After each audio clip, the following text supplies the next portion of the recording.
começou a se constituir há 15 anos atrás, por uma indicação da Fundação Kellogg, que estava encerrando as operações diretas no Brasil.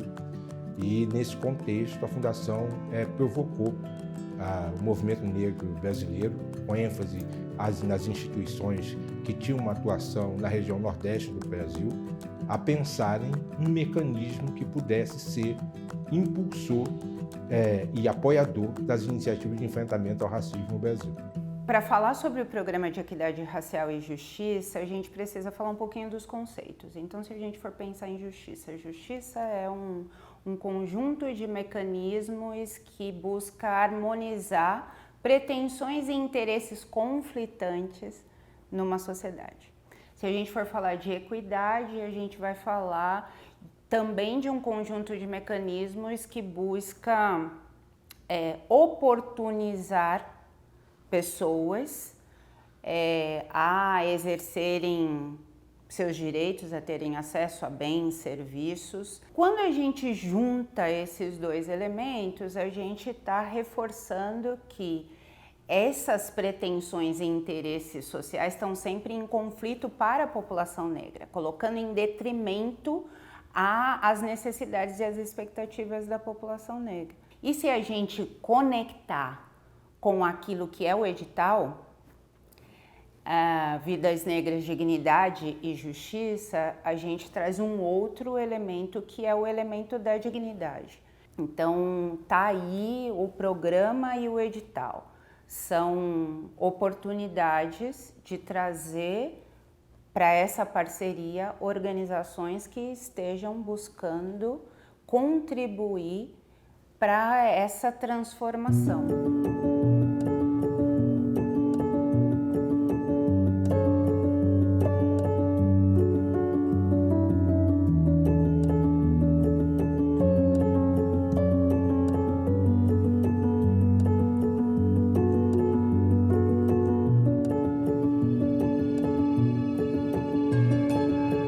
A iniciativa negra ela surge como, primeiro, uma necessidade do momento político e do conjunto das organizações ligadas ao tema da política sobre drogas, que era colocar o massacre racial legitimado pela guerra às drogas no centro da discussão e protagonizado por pessoas negras, né? Mas também surge como uma necessidade do próprio movimento antiproibicionista, de que era fundamental emergir uma organização negra que denunciasse a guerra às drogas, mas também que elaborasse proposições pacíficas e reparatórias para a mudança da política de drogas. Apesar de localizada em Salvador e em São Paulo como sede, ela surge já com uma vocação internacional importante, quando a gente leva a Carta das Organizações Negras Brasileiras de 46 organizações para a Assembleia Geral da ONU em 2016, e a partir dali a gente começa a ampliar o diálogo com as organizações de movimento negro no campo para colocar como um tema fundamental também o desmonte da guerra às drogas. Além dessa grande linha de atuação, essa estratégia maior de atuação, que é o advocacy, a iniciativa também tem um outro tripé organizacional, digamos assim, que é a pesquisa e a produção de conhecimento, a articulação política e a comunicação para engajamento. A gente produziu, de 2020 para cá, 8 pesquisas, né? Sendo que uma delas é essa que a gente desenvolveu com o apoio do Fundo Baobá, que é pesquisar Iniciativa Negra por Direitos, Reparação e Justiça. E aí, em 2021, quando a gente escreve o projeto, e como a pandemia foi marcada por esses momentos da gente ter a expectativa de que ia voltar em algum momento, a gente construiu as ações para que a gente pudesse realizá-las. E a gente viu nesse edital uma oportunidade bacana da gente, enfim, conseguir ser financiado pelo Fundo Baobá e também colocar na rua esse plano de pensar a política de drogas a partir da reparação, inclusive relacionando a reparação com a guerra às drogas, né, que era algo que realmente ainda não tinham pesquisas nesse sentido. Era uma pesquisa que ela, como diria Ruth Gilman, não é boa só na teoria, ela é boa na teoria porque é boa na prática, né? Então, a ideia de que é fundamental que as nossas pesquisas elas alcancem as ruas, alcancem os tomadores e tomadoras de decisão e consigam de fato impactar na proteção das nossas comunidades. Esse é o ponto de partida para pensar do que é que precisa ser reparado, inclusive, ao mesmo tempo que é um ponto de partida, ele é um grande guarda-chuva, porque ele nos aponta a quantidade de violências e violações que precisam ser reparadas no campo dos direitos humanos, tanto do ponto de vista das indenizações, dos valores financeiros devidos pelo Estado brasileiro às famílias, mas nós também sempre temos que lembrar que vivendo numa guerra tem perdas que elas são irreparáveis. A gente não vai, nem nós, nem o Estado brasileiro, ia conseguir reparar a perda de um filho ou perda de uma filha pelo Estado brasileiro. Então é fundamental que o Estado dê suporte para essas famílias, inclusive do ponto de vista financeiro, mas do ponto de vista do cuidado mesmo com a saúde mental. A base da filantropia participativa é a garantia de que as organizações de base comunitária estejam fortalecidas na sua capacidade de mapear os problemas, os desafios que estão na sua comunidade e construir soluções para que aqueles desafios sejam superados.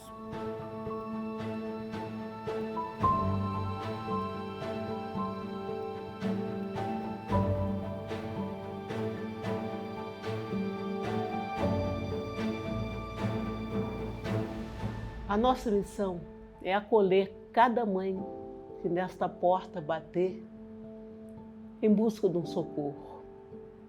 Cada mãe que entra por essa porta, ela jamais sairá dessa porta vazia.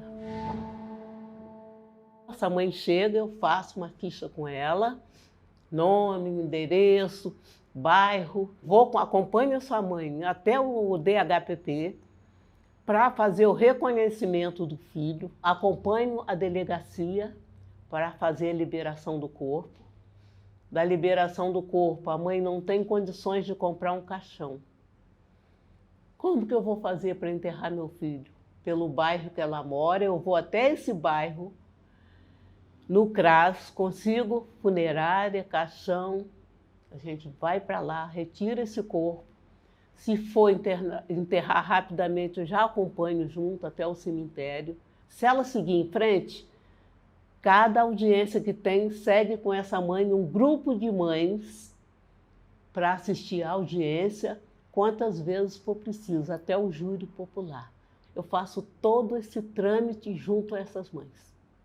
A gente ficou muito feliz porque a associação começou a participar dessas viagens, assim, para encontro, depois desse fundo que chegou para a Amafab. Antes a gente não podia, porque não tinha dinheiro. Isso foi uma grande coisa que esse Fundo Baobá está fazendo por nós negros. Negros, com muito orgulho. É ajudar cada entidade que ela puder ajudar, que ela continue ajudando. Como ela fez por nós. Enquanto eu viver, enquanto Deus me der perna para caminhar, e voz, eu clamarei com maior orgulho os 4 cantos do mundo por justiça. Porque é só quem passa que sabe o tamanho da dor.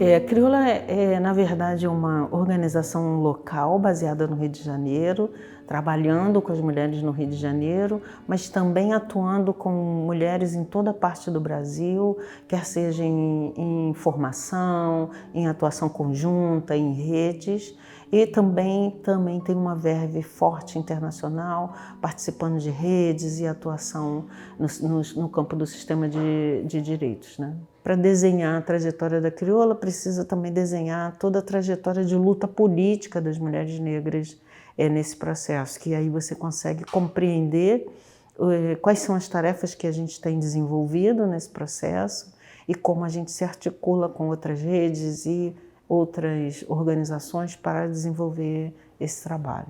Então, até 2020, nosso orçamento era pequeno e a nossa captação também, apesar desses tantos anos de existência e de tantos anos de reconhecimento, né? E certamente por causa da nossa própria condição, nem todo recurso é bem-vindo.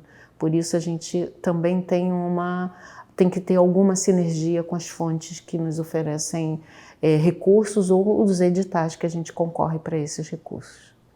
O que esse projeto apoiado pelo Baobá nos ajudou foi pensar exatamente para onde nós queremos ir com esse processo, sabe?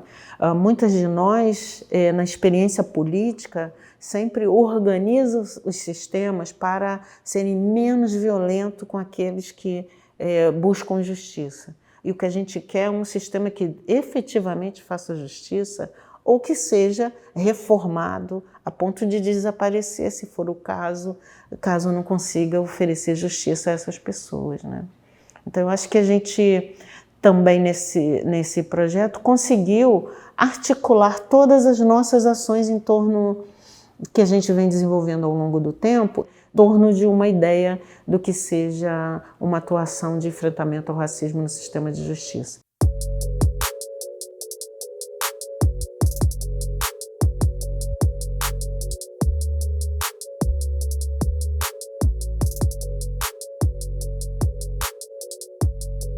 Fortalecer as capacidades das instituições negras é o que vai nos possibilitar a fazer o enfrentamento ao racismo da forma como a gente acredita que deve ser feito, né? São lideranças, são organizações, são coletivos, são grupos negros fortalecidos nas suas capacidades e com recursos para alcançarem os seus objetivos.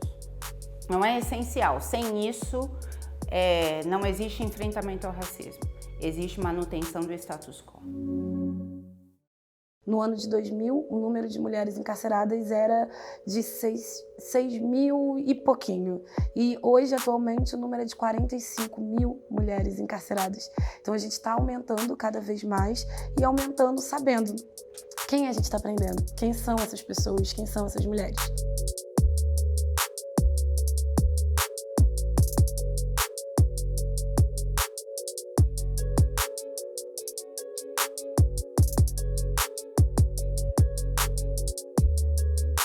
A Elas Existem, ela surge primeiro para visibilizar as mulheres dentro do sistema prisional, para trabalhar capacitando, fomentando e para principalmente tentar trazer debates na incidência política sobre o fim das prisões. E acabar com as prisões para a gente não é jogar uma bomba dentro das prisões, é fazer com que essas mulheres não voltem. Então, inicialmente trabalhando com elas lá dentro e depois fora do sistema prisional, recebendo essas mulheres, também capacitando, fortalecendo e ouvindo através da escutativa. Então, acredito que a missão delas existem principalmente é dar visibilidade para essas mulheres e pelo fim das prisões no Brasil e no mundo. A gente está trabalhando também com as mulheres que saem do sistema no Rio de Janeiro, na nossa sede, então a gente recebe elas fazendo cursos de formação, capacitação, auxiliando e dando ferramentas para que elas possam construir o seu plano de carreira e plano de trabalho, para que elas possam, ao menos, visualizar formas de não voltar para dentro da unidade prisional. Quando eu escrevi o projeto, na verdade, quando eu saio do Acre pela primeira vez da pesquisa e vou para o Rio, eu já tinha mais ou menos o projeto que eu queria. Então eu desenhei o projeto e aí saiu o edital do Baobá e aí pronto, já está desenhado, a gente só submeteu. Quando o Baobá traz uma aula sobre captação, uma aula sobre formação, uma aula sobre como a gente organiza o nosso financeiro, então isso nos ajudou inclusive a estruturar toda a equipe. Então um edital voltado para a equidade racial e não só na equipe, mas na equipe, no trabalho e na estrutura, fez toda uma diferença pra gente. E foi incrível, assim, foi uma sensação de ufa, estou no caminho certo. Então, assim, o Acre existe, elas existem e a gente está aqui, todo mundo resistindo. Então, foi muito legal. Quando a gente fortalece mulheres dentro do sistema prisional antes delas saírem e elas se encontram como sujeitas de direitos e não só de deveres, elas conseguem ter outras perspectivas, outros sonhos, outras possibilidades que ela mesma não visualizava dentro do sistema. Se eu fortaleço essa mulher antes dela sair, e se eu recebo essa mulher quando ela sai, e se eu consigo fomentar na sociedade, nas empresas, nos restaurantes e nos lugares que essas mulheres, quando saírem, precisam de emprego, a gente reduz o número das taxas de criminalidade e principalmente dessas mulheres retornarem às prisões. Então, nesse momento, acho que a Elas Existem tá atrás de levar a experiência do Acre para outros interiores, levar para fora do país, dizendo o que a gente fez no Acre, fazendo com que os próprios governantes entendam que não deveria ser alguém da sociedade civil a pensar nisso, que deveria ser do Estado uma obrigação de receber essas mulheres, que deveria ser da sociedade pensar que tem que contratar essas mulheres. Então, assim, a gente espera alcançar cada vez mais estados e, assim, fomentar mesmo.